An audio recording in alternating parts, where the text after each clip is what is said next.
appreciate everybody being here. As always, it means a lot to me that you give up an hour of your day or so to come over here and visit with us, so I really appreciate that. And again, I'm not going to talk about Minnesota unless you guys have questions, and I'll answer any of those you have. But you got Bowling Green coming in here this week. They're 0-3. They've lost to Michigan State, South Dakota State, and then they got beat by Northwestern 2 days ago. So they've had a tough stretch of who they've had to play this to open up. They finished last year on a 3-game winning streak.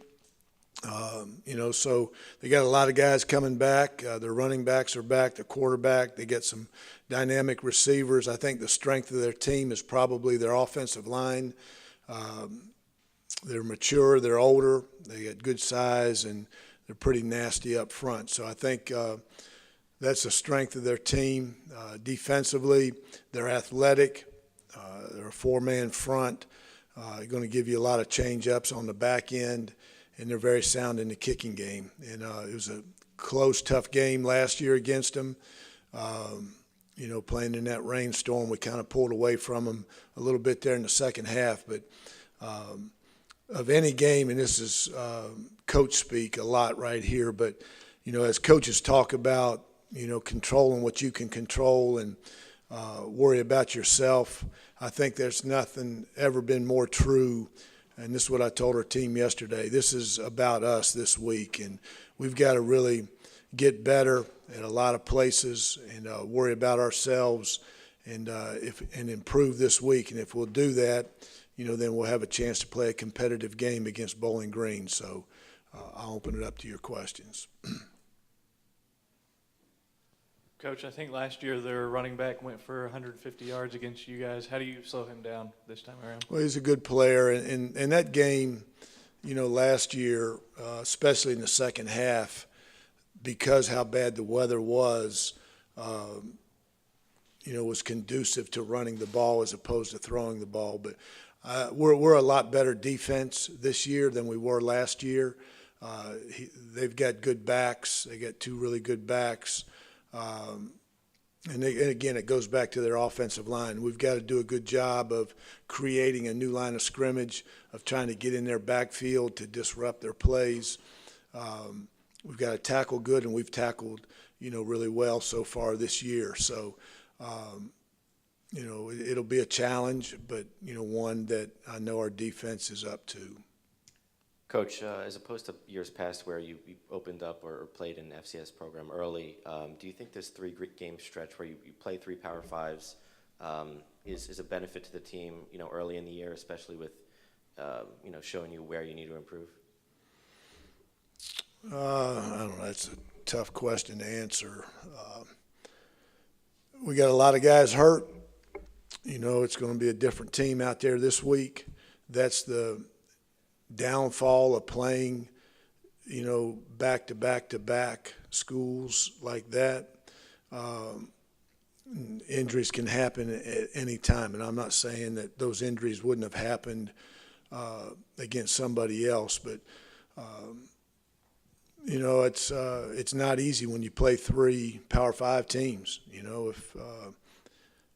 Like I said, we're the only school in the conference doing it. So it's been a tough – I told our team Saturday, it's a heck of a gauntlet they've had to go through. It's a tough 3-game stretch to open the season.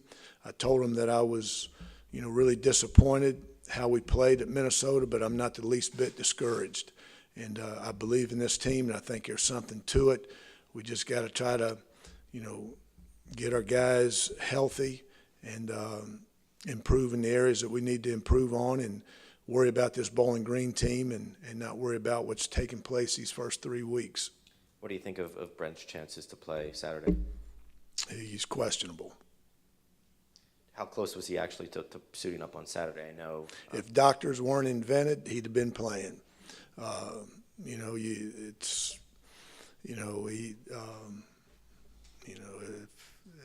If the doctors would have left it up to him, he'd have played. But he can't play.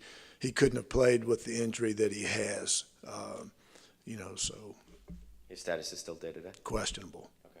Yes, sir. Day-to-day. And looking at Richie, what about his status? Questionable. Okay.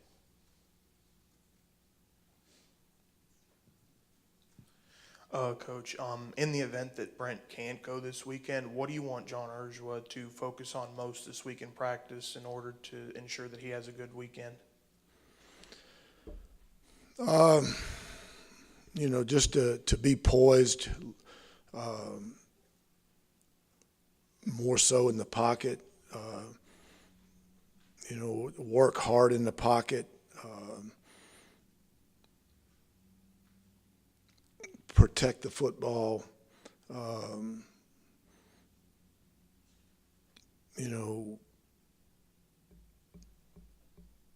carry practice over, take practice to the game, do the little things better. So probably you throw all that in there, and it's just play a little bit more consistently than what he did. Kyle Banks played well, in a small sample size. First of all, what did you like out of him on Saturday, and any consideration to moving him up on the depth chart? I told Kyle, yesterday that I was proud of him. I thought he did a good job when he was in there. That's the first time he's played college football. And, so I thought he did a nice job. He didn't look, a deer in the headlight look. He was poised back there,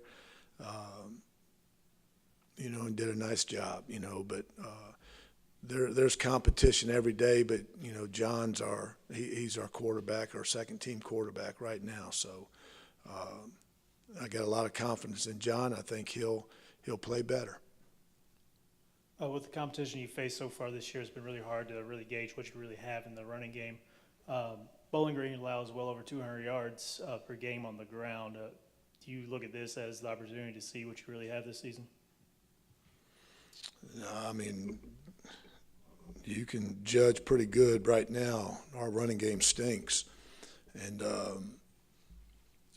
who we played has a little bit to do with it, but we got to get better. You look at Bowling Green, and that's why statistics, you can't put a lot into it, but, they played Michigan State. And Michigan State's a heavy run team. Northwestern, was a heavy run team. South Dakota State threw it around a little bit. So they've got, again, they've got a good front seven, I think, are really good. Their linebackers in front. It's going to be a challenge for us, but again, it goes back to us executing the fundamentals and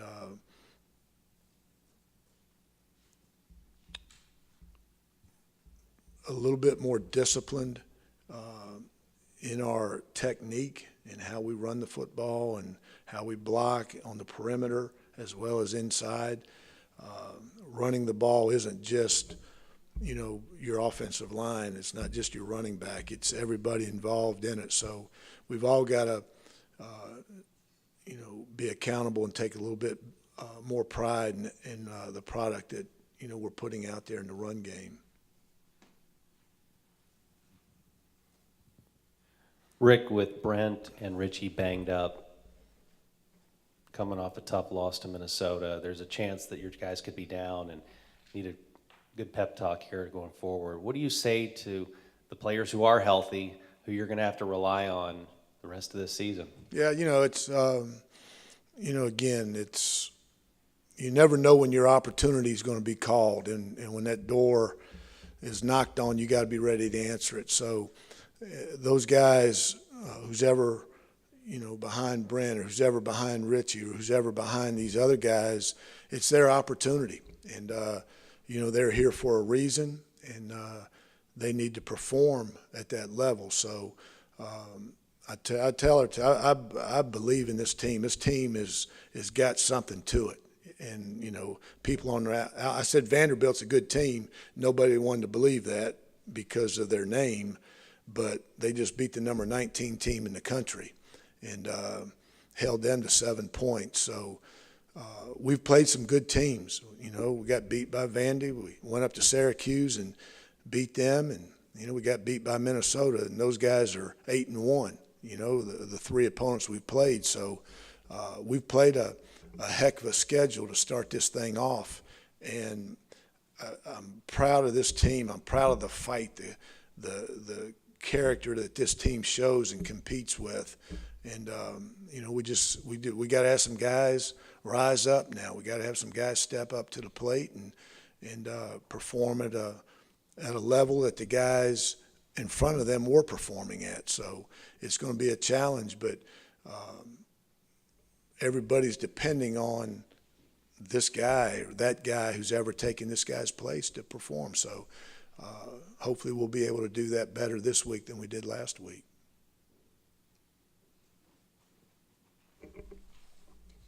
Coach, with how much leadership Brent brings to the team, is it tough to replace that when he's not playing, and does he bring that even with the headset on? Yeah, you know, it's hard because, you know, like I said last week, you know, when you're on the field competing, and whether you're, you know, on offense and the defense is out there and you see how hard the defense is playing or this guy's playing on defense, and then you're on the offense is out there and the defense can see how hard this guy's competing and playing and the toughness that he's showing, it unifies, it rallies your team. So you can't replace that when a player is not playing. But he did a great job on the sideline, you know, with our offensive line, John, a quarterback, and everybody staying positive and trying to help them. So, but there's nothing like having that person on the field doing it. The defense played really well in what was expected to be a really strong rushing attack from Vanderbilt. You were, of course, expecting another strong rushing attack against Minnesota, and didn't have quite the success. What was the difference between the two in the games? Well, I mean,